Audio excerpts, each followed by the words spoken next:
Meus irmãos, nossa mensagem desta noite está em Atos, capítulo 1, do versículo 1 até o versículo 11. Atos dos Apóstolos, capítulo 1, do versículo 1 até o versículo 11. Talvez por conhecermos a ordem dos livros como sendo Lucas, João, Atos, perdemos de vista que Atos dos Apóstolos foi escrito pelo mesmo Lucas que escreveu o Evangelho de Lucas. Atos é escrito pelo mesmo autor que no primeiro volume, chamado Evangelho de Lucas, quis falar à igreja a respeito dos atos que Cristo fez. E então, em Atos dos Apóstolos, falar novamente à igreja a respeito dos atos que Cristo faz por meio da igreja. Então, continua aí a mesma temática entre o Evangelho de Lucas e Atos dos Apóstolos, agora com o foco em como Cristo atua por meio da igreja. E é por isso que nós encontramos nesses primeiros 11 versículos, Cristo lançando o fundamento da atuação da igreja. Por isso eu convido você a acompanhar a leitura do versículo 1 até o versículo 11. Escrevi o primeiro livro, ó Teófilo, relatando todas as coisas que Jesus começou a fazer e a ensinar, até o dia em que foi elevado às alturas, depois de haver dado mandamentos por meio do Espírito Santo aos apóstolos que tinha escolhido. Depois de ter padecido, Jesus se apresentou vivo a seus apóstolos, com muitas provas incontestáveis, aparecendo-lhes durante 40 dias e falando das coisas relacionadas com o reino de Deus. E comendo com eles, deu-lhes esta ordem: não se afastem de Jerusalém, mas esperem a promessa do Pai, a qual vocês ouviram de mim. Porque João, na verdade, batizou com água, mas vocês serão batizados com o Espírito Santo dentro de poucos dias. Então os que estavam reunidos com Jesus lhe perguntaram: será este o tempo em que o Senhor irá restaurar o reino a Israel? Jesus respondeu: não cabe a vocês conhecer tempos ou épocas que o Pai fixou pela sua própria autoridade, mas vocês receberão poder ao descer sobre vocês o Espírito Santo, e serão minhas testemunhas tanto em Jerusalém como em toda a Judéia e Samaria e até os confins da terra. Depois de ter dito isso, Jesus foi elevado às alturas, à vista deles, e uma nuvem o encobriu dos seus olhos. E estando eles com os olhos fixos no céu, enquanto Jesus subia, eis que 2 homens vestidos de branco se puseram ao lado deles. E lhes disseram: homens da Galileia, por que vocês estão olhando para as alturas? Esse Jesus que foi levado do meio de vocês para o céu, virá do modo como vocês o viram subir. Vamos orar. Santo Deus, cá estamos nós, mais uma vez diante da Tua palavra, pois reconhecemos que como cidadãos e servos do Teu reino, nós dependemos do Teu sustento e dependemos da Tua orientação. Por isso, como servos que dependem tudo de Ti, nos aproximamos mais uma vez para pedir que o Santo Espírito que habita em nós ilumine a Tua palavra em nossas mentes, domine o nosso coração e, ó Pai, impulsione o nosso fazer e o nosso falar à luz da palavra que estamos lendo hoje e toda aquela que nós já nos debruçamos até aqui. É o Senhor, ó Pai, que orienta nossas vidas, por isso estamos aqui. E oramos no nome santo de Cristo Jesus. Amém.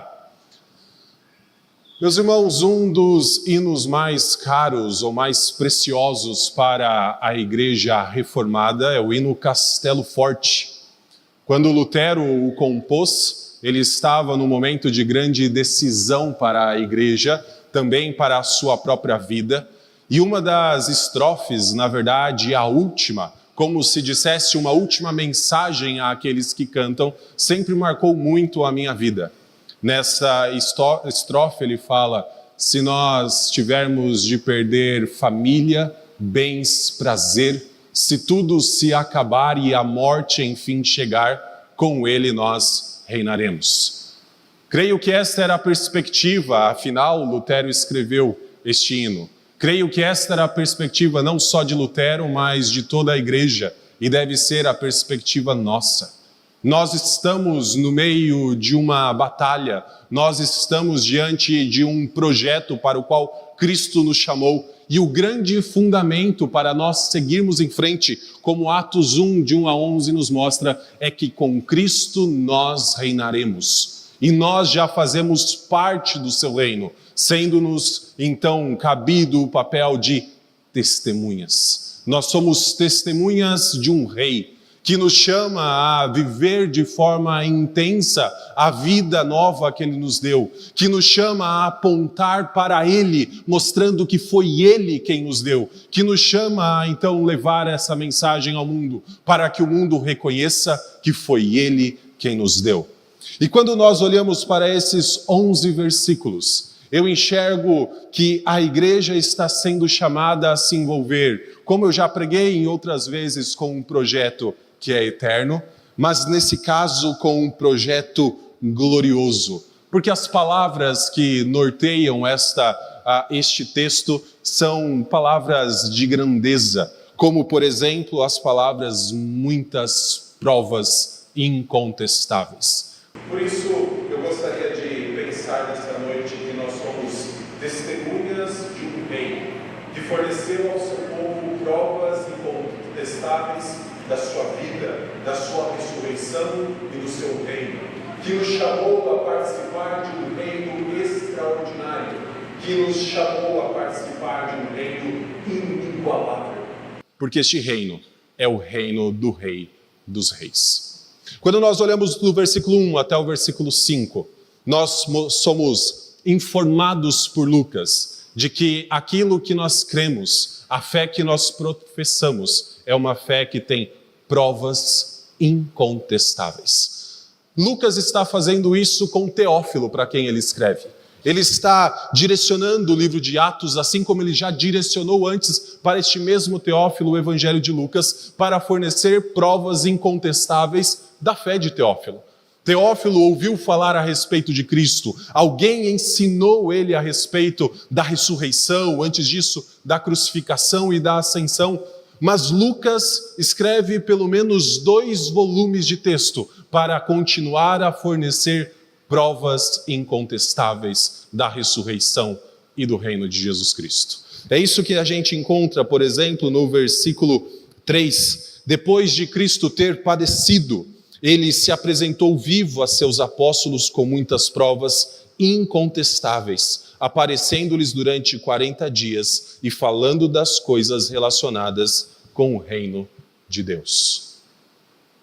Ao pensar em provas incontestáveis, nós podemos pensar pelo menos de 2 perspectivas. Uma mais externa, em que nós precisamos nos agarrar àqueles fatos que são testemunhados pelos olhos, e especialmente para que outras pessoas também venham a crer na mesma palavra que nós cremos. Então, por exemplo, Jesus Cristo apresentou provas incontestáveis de sua ressurreição, até mesmo para o mundo de sua época. Quando, por exemplo, as primeiras testemunhas de sua ressurreição, dele ter saído da sepultura, foram mulheres, que naquela época não tinham, então, voz numa sociedade e eram consideradas as testemunhas menos prováveis de um grande fato. Cristo fez questão que as primeiras que fossem ao túmulo e encontrassem o túmulo vazio fossem mulheres. Depois disso, ele apareceu para os seus discípulos diversas vezes, a ponto do apóstolo Paulo escrever em 1 Coríntios, capítulo 15, que pelo menos 500 pessoas viram Cristo ressurreto dentre os mortos, andando entre eles durante 40 dias, apesar das tentativas de se fabricar provas que os judeus fizeram até a época em que Lucas escreveu o seu evangelho. De dizer que os discípulos foram à noite, roubaram o corpo de Jesus Cristo e então espalhar esta mentira entre os judeus, que até a época de Lucas era contado e na verdade se conta ainda em larga escala. Provas incontestáveis foram fornecidas por Cristo a respeito de sua ressurreição. Mas não que essas provas para aqueles que são de fora sejam as principais. Há provas que são incontestáveis para os discípulos. E as provas incontestáveis têm a ver com a transformação da vida deles. Lucas, que escreve Atos capítulo 1, escreveu também Lucas capítulo 24, onde ele apresenta diversos grupos de pessoas, indo um até o túmulo, o outro voltando para a sua cidade, os outros com medo do que estava acontecendo. E mostra como a ressurreição de Cristo é a prova incontestável para que uma vida mude, para que então sirva de fundamento, para que medos sejam abandonados, para que pensamentos incorretos sejam corrigidos e para que o testemunho verdadeiro comece. Como eu falei, as mulheres foram as primeiras testemunhas da ressurreição, mas elas se dirigiram a um túmulo vazio, mas que elas acreditavam que estaria então com o corpo de Jesus ainda ali. Elas viram na sexta-feira que o corpo de Jesus tinha sido depositado numa sepultura, e elas então não conseguiram trabalhar no corpo como prepará-lo para ficar adequadamente ali. Então no domingo de manhã elas foram para terminar então a preparação do corpo de Cristo, sendo confrontadas por anjos que disseram: por que vocês procuram entre os mortos aquele que vive? 2 discípulos estavam retornando para a sua aldeia, depois de talvez ter abandonado tudo para seguir Cristo Jesus, e então, sabendo que Cristo tinha sido crucificado e não entendendo ainda o que se passava naquele mesmo domingo da ressurreição, voltavam para a aldeia lá na região de Emaús com o objetivo de talvez retomar a vida que tinham antes. Talvez eram pescadores, talvez trabalhadores no campo, e uma vez que o seu mestre tinha sido crucificado e morto, era melhor retomar a vida que tínhamos antes. É nesse cenário que Cristo os encontra no meio do caminho. Se revela a eles no meio das dúvidas, no meio das tristezas que os acompanhavam naquela rotina. E então, revelando-se a eles, eles não têm dúvidas de que Emaús não era o local onde eles deveriam estar. E eles retornam correndo para estar com o restante da igreja em Jerusalém. Ao chegar em Jerusalém, eles encontram discípulos reunidos dentro de uma casa, que João diz que eles estavam ali por conta do medo que eles tinham dos judeus. Afinal, o mestre tinha sido morto 3 dias antes. Se fizeram isso com o mestre, imagina o que podem fazer com os discípulos. Medo tomava o coração deles. Jesus Cristo aparece. E como Lucas detalha um pouco mais em Atos, capítulo 1, senta com eles à mesa, come na presença deles. Mostra que somente pode se alimentar aquele que tem um corpo, aquele que não é um espírito.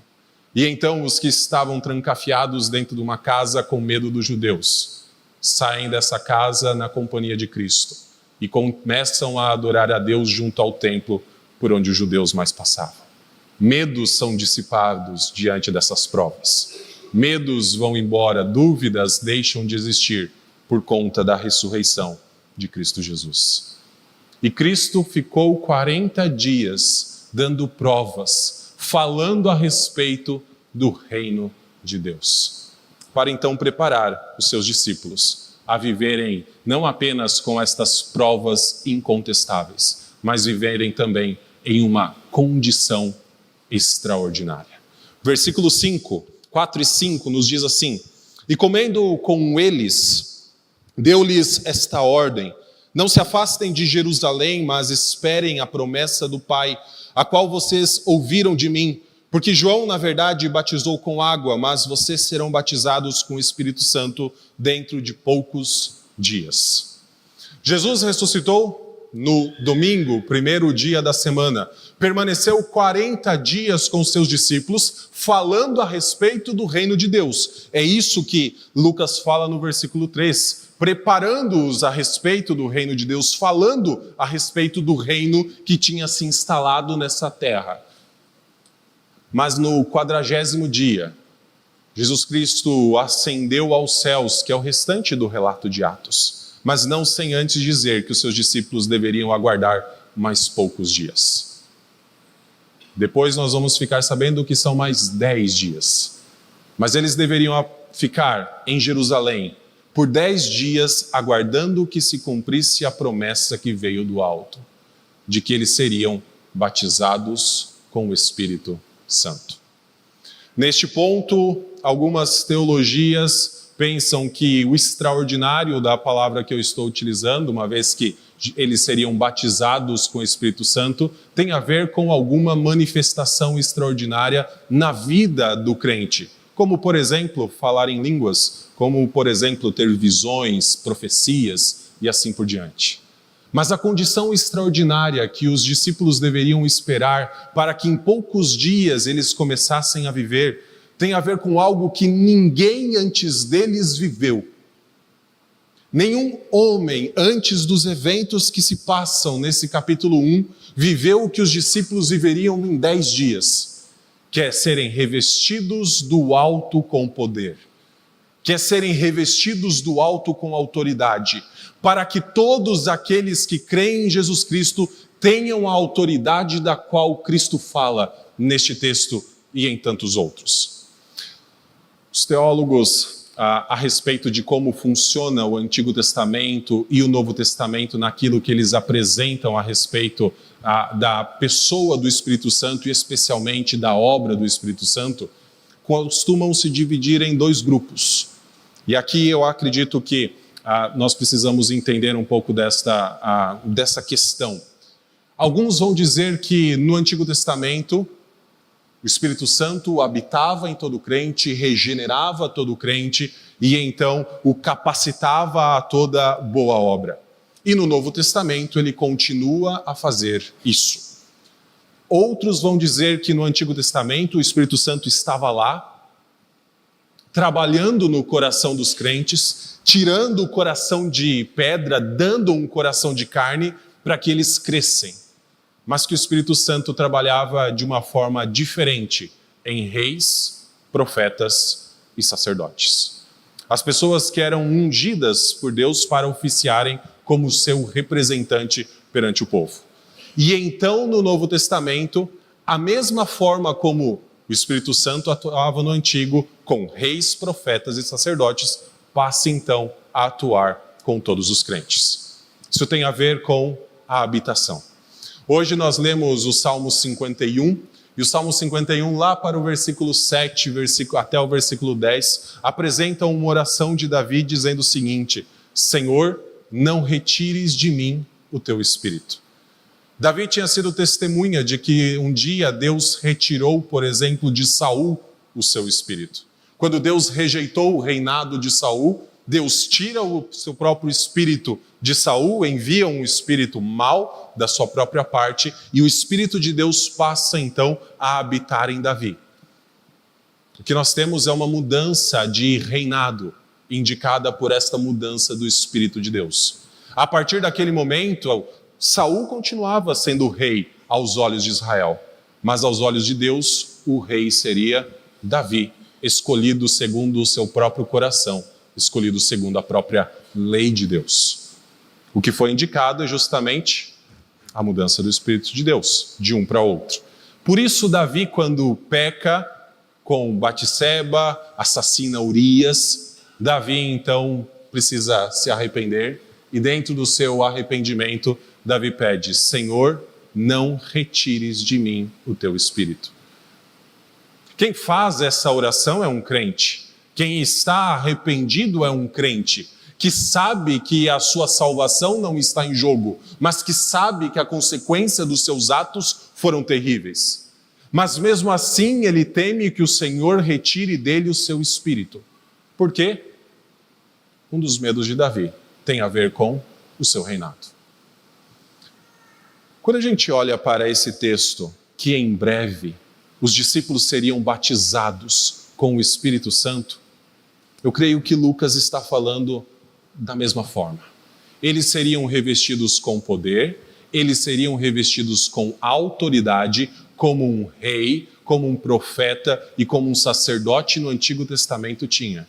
Razão pela qual os próprios discípulos parecem pensar desta forma. Olha o versículo 6. Então os que estavam reunidos, que ouviram essa promessa do Senhor de que eles seriam batizados em poucos dias com o Espírito Santo, perguntaram a Jesus o seguinte: será este o tempo em que o Senhor irá restaurar o reino de Israel?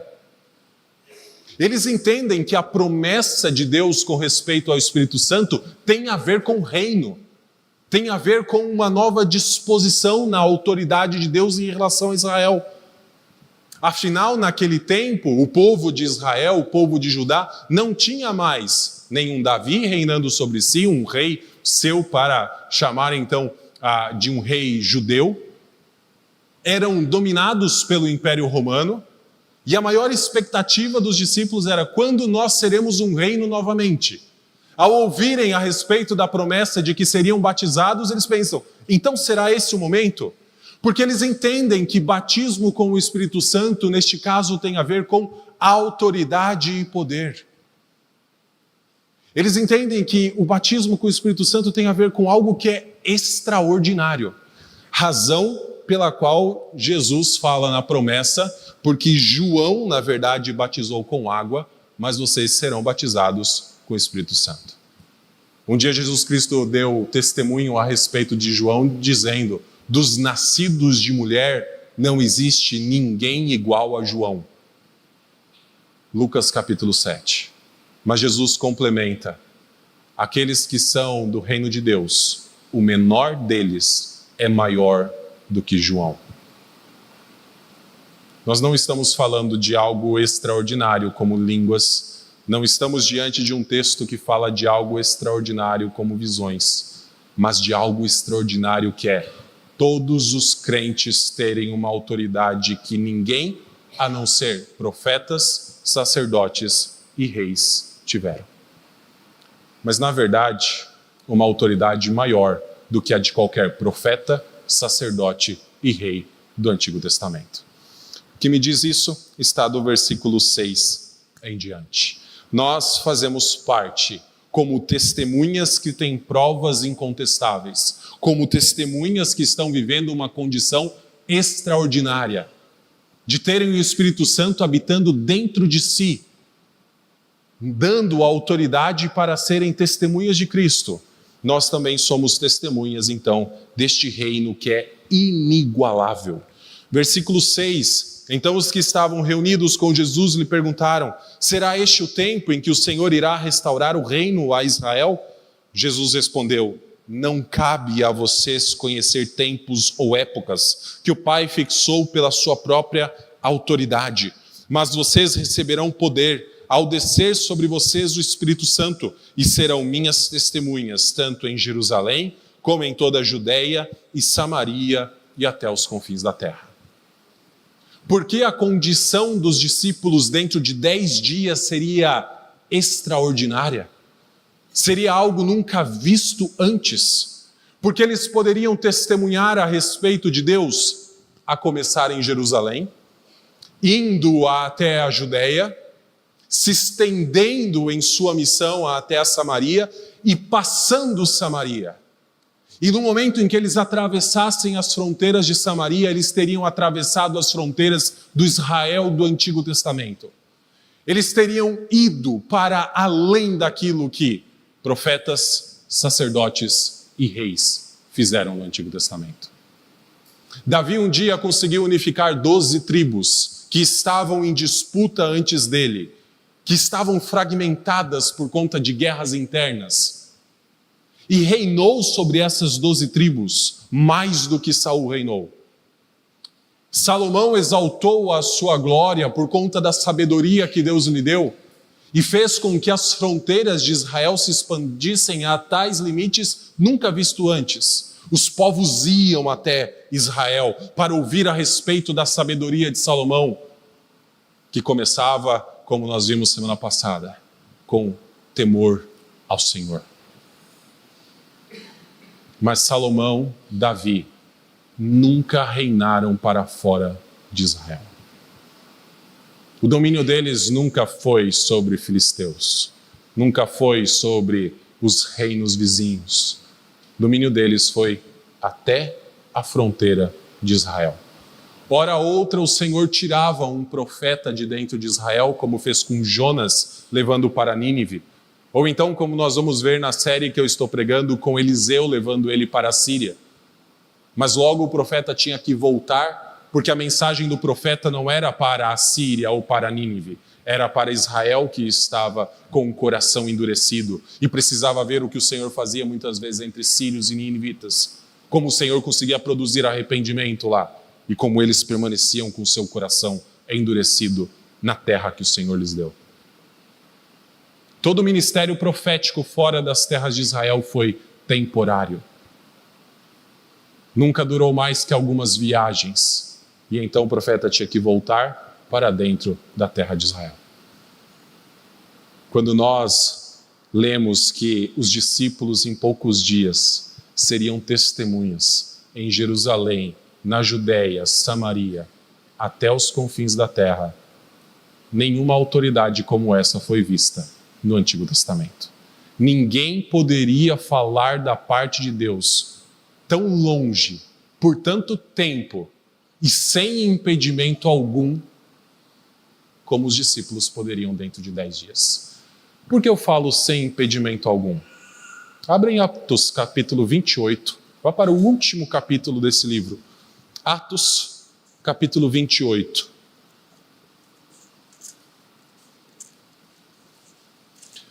Paulo tinha sido preso em Jerusalém, e então apelou a César.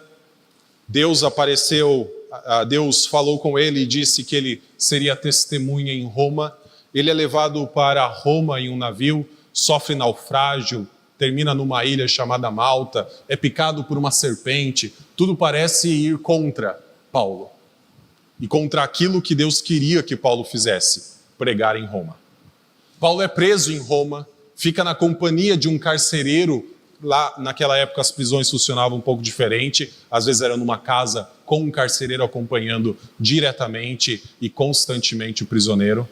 E tudo parece ir contra a pregação do Evangelho. Mas veja os dois últimos versículos, 30 e 31.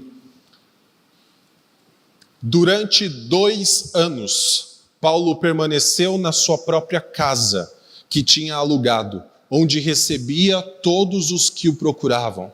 Pregava o reino de Deus com toda a ousadia, ensinava as coisas referentes ao Senhor Jesus Cristo sem impedimento algum. Meus irmãos, nós fazemos parte deste mesmo reino do qual Paulo faz parte. Paulo alcançou os confins da terra do seu tempo. Talvez alguns vão dizer que ele não alcançou porque ele queria ir para a Espanha, que era o mais a oeste que podia se conhecer antes de ter as grandes navegações. E talvez ele não tenha chegado à Espanha. Mas algo é certo, ele chegou no coração do Império Romano. E no coração do Império Romano, idólatra, pagão, moldado pelo reino inimigo, Paulo pregava mesmo preso com toda a ousadia e sem impedimento algum. É dessa autoridade que nós estamos falando. A autoridade para deixar terras que ninguém no Antigo Testamento deixou.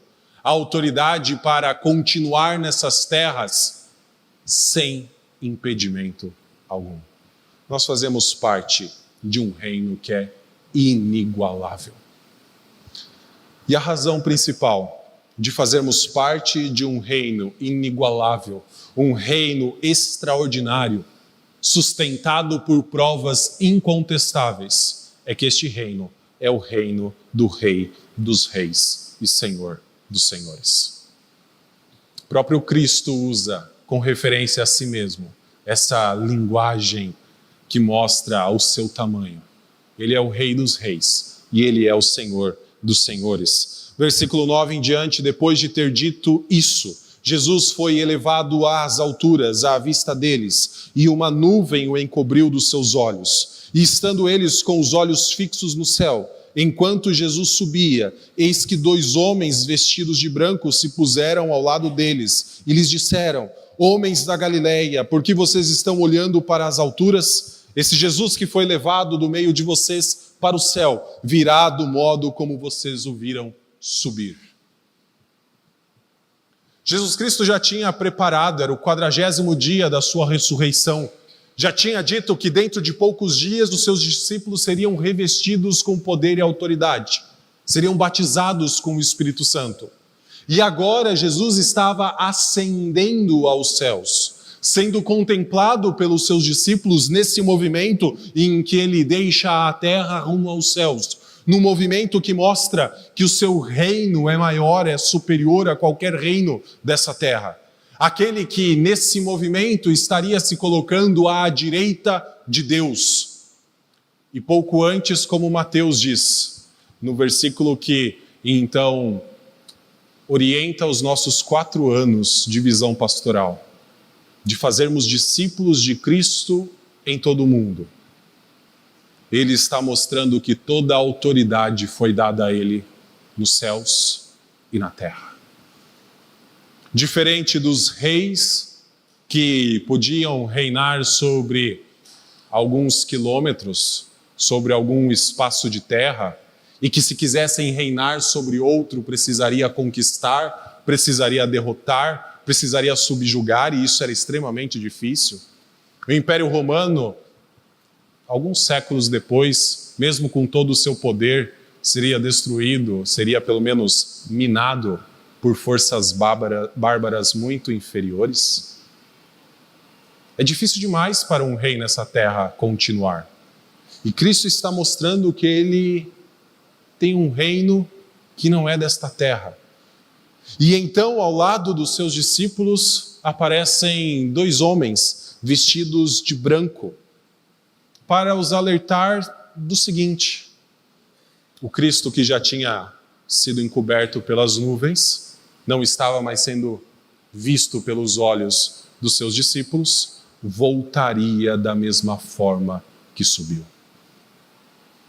Quando nós olhamos para essa expressão, Cristo voltará, saiba que é para pôr fim a todo o reino que lhe é oposto. O grande ato de Cristo, que falta ser executado, uma vez que ele já pagou o preço pelos nossos pecados na cruz, já reconciliou a humanidade com Deus na cruz, o seu povo com Deus no madeiro. Uma vez que ele já ressuscitou dentre os mortos, nos dando nova vida. Uma vez que ele já se assentou à direita de Deus, reinando para todo sempre. É voltar para pôr fim a todos os seus inimigos. Não existe mais nenhum ato redentor de Deus grandioso a este ponto que nós aguardamos. E os discípulos que estavam vendo Cristo subir, deveriam esperar ele voltar da mesma forma, como um rei que volta para o seu reino, para consumar aquilo que já iniciou e para então estabelecer para todo sempre um reino que não tem mais antagonista nenhum, não tem mais oposição alguma. Meus irmãos, nós fazemos parte desta história. Assim como os discípulos tiveram provas incontestáveis, especialmente para o coração deles, nós que cremos em Jesus Cristo temos provas incontestáveis do quanto Ele já transformou nossas vidas, do quanto Ele já dissipou nossos medos, do quanto Ele já respondeu nossas dúvidas, do quanto Ele nos encontrou nos momentos em que nós mais precisávamos, do quanto Ele cuidou quando nós não conseguíamos cuidar de nós mesmos. Isso tudo são provas incontestáveis da ressurreição e do reino. E a razão disso é porque o Espírito Santo habita dentro de nós. Até mesmo nos momentos em que nós nos mostramos mais fracos, o Espírito Santo ainda trabalha em nosso espírito, para que nosso ânimo seja reanimado, para que nossa fé seja fortalecida, para que nossas dúvidas sejam eliminadas. Até quando nós não acreditamos que somos filhos de Deus, o Espírito Santo trabalha contra, muitas vezes, nosso coração, para mostrar que somos filhos de Deus. Isso são provas incontestáveis. Não importa o que foi disseminado entre os judeus no primeiro século, que o corpo de Cristo foi roubado pelos seus discípulos. Nós temos a certeza de que este corpo não foi roubado porque esse corpo saiu de uma sepultura. Ascendeu aos céus e reina para todo sempre. E as provas estão muitas vezes nas mudanças de vida que Cristo provoca em nossa caminhada. No momento em que nós contemplamos a nossa fraqueza no ponto mais baixo de nossa vida, porque nós reconhecemos naquele ponto que éramos pecadores necessitados da glória de Deus, Cristo Jesus, pelo poder do seu Espírito, transformou os nossos corações. Nos deixou a sua palavra, que o próprio Espírito que habita em nós ilumina em nosso coração, para que nós não a leiamos simplesmente pensando em nós mesmos, mas para que a todo instante sejamos lembrados daquilo que Cristo fez. Meus irmãos, nós temos provas em nossa vida. Provas que mostram que se não fosse por Deus, estaríamos perdidos. Que se não fosse por Cristo Jesus, o que restaria para nós é a condenação. Uma vez que nós cremos nestas provas, uma vez que nós cremos na maior de todas que está patente aos nossos olhos, que é uma Bíblia escrita por diversos homens em diversas épocas, em diferentes locais. E nós lemos estas Escrituras e muitas vezes até tentamos achar alguma coisa que se contradiga dentro dela. A harmonia perfeita que existe na palavra de Deus nos mostra que ela é uma prova incontestável daquilo que Deus faz em nós também. Uma vez que nós temos tudo isso, não apenas desfrutemos da condição extraordinária que Deus nos deu, mas usemos para que em cada detalhe da nossa vida e para que a preocupação principal dela seja testemunhar a respeito deste reino inigualável. Meus irmãos, quando Martinho Lutero escreveu Castelo Forte, dizendo que se necessário fosse perder famílias, bens, prazer, e mesmo que tudo se acabasse, ele tinha a esperança de que com Cristo ele reinaria, é porque ele já experimentava desta condição. Não é porque ele acreditava ser agradável perder família. Nunca é. Não é porque ele acreditava ser agradável perder bens simplesmente, mas porque ele sabia o que está por vir e o que já estava em atuação na sua própria vida. Assim também, muitos cristãos do passado não tinham medo de ir cantando para uma fogueira ou para uma guilhotina, sabendo que sobre suas vidas reinava este que é Rei dos Reis. Em um dos episódios mais tristes, logo depois da Reforma Protestante no século XVII na França, muitos irmãos nossos foram presos e obrigados a andar pelas ruas de Paris em extrema humilhação, caminhando para uma guilhotina que esperava para arrancar a sua cabeça. E enquanto eles faziam isso, eles cantavam o Salmo 68. Então, os parisienses, incomodados com aquela cantoria que exaltava Deus e que mostrava que o ser humano é completamente dependente dele, em alguns momentos decidiam cortar a língua desses que cantavam. E mesmo em meio ao sangue, eles continuavam cantando. Certamente não com palavras cuja dicção seria perfeitamente percebidas, mas no seu balbuciar, com uma boca cheia de sangue. A razão que vai mover-nos a sermos testemunhas fiéis desse reino inigualável é se nós acreditamos que esse reino já se estabeleceu. É se nós entendemos que ele é o maior de todos. É se nós entendermos que um dia não existirá mais nenhum reino que se oponha a ele. É se em nosso coração nós entendemos que esse é o melhor projeto para a nossa vida. Nós somos comprados por sangue. A vida de Cristo foi o preço pago para nos colocar nesta condição de dizermos que estamos aqui na presença de Deus, mas também para nos colocar na condição de que podemos testemunhar de Cristo em qualquer lugar.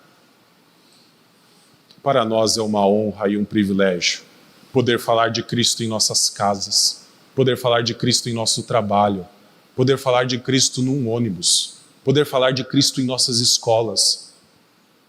E a razão principal é: muitos servos de Deus queriam fazer o mesmo, e o Senhor os manteve falando exclusivamente em Jerusalém. Nós não precisamos mais fazer isso. Somos chamados a sermos testemunhas de Cristo até os confins da terra. Sejamos, então, testemunhas deste Rei inigualável, extraordinário, Rei dos reis e Senhor dos senhores. Vamos orar? Grandioso Deus, o nosso coração certamente lutou contra a verdade. Como Paulo diz, houve uma época em que, movidos pelos nossos pensamentos de vaidade, nós nos deparávamos com a verdade e, como alguém que tem um travesseiro nas mãos, tentávamos sufocá-la por conta de nossa injustiça. Mas pela sua misericórdia, ó Pai, Tu revelaste a Tua verdade ao nosso coração.